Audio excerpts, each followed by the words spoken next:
Triathlon is made up of a swim, a bike and a run, and the distance that I do is half Ironman or Ironman. So a half Ironman is classified as a 70.9k swim, a 90k bike ride and a half marathon run, so 21.2k's.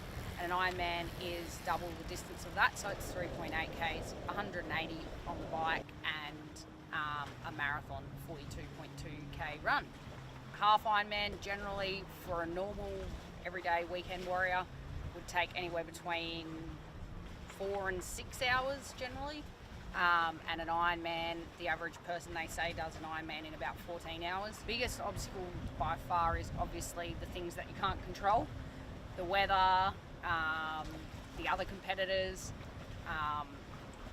Mentally is probably the biggest thing, but you have control over that, so it depends on how you deal with that and what's going on.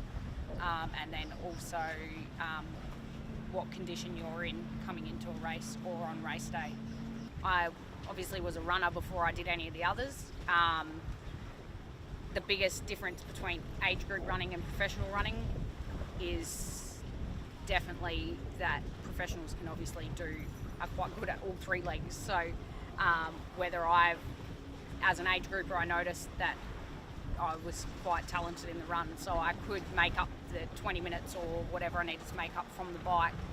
And as a pro, they're good at everything, so I've just got to play catch up sometimes, but it's still definitely the run. You get out of the swim and you haven't drowned, so that's always a good thing, and then you get off your bike and you haven't had any mechanical issues or flats or anything like that. So as the run, you can control everything realistically, so I think that's definitely my favourite part. And then obviously the finish line's always amazing. It's always very different, even if you've done the same race 4 times or whatever, every finish line's very different. But I just had this thing when I came over the line at the World Champs, was I could do this sport and I'm going to come back and go back to Kona as a professional.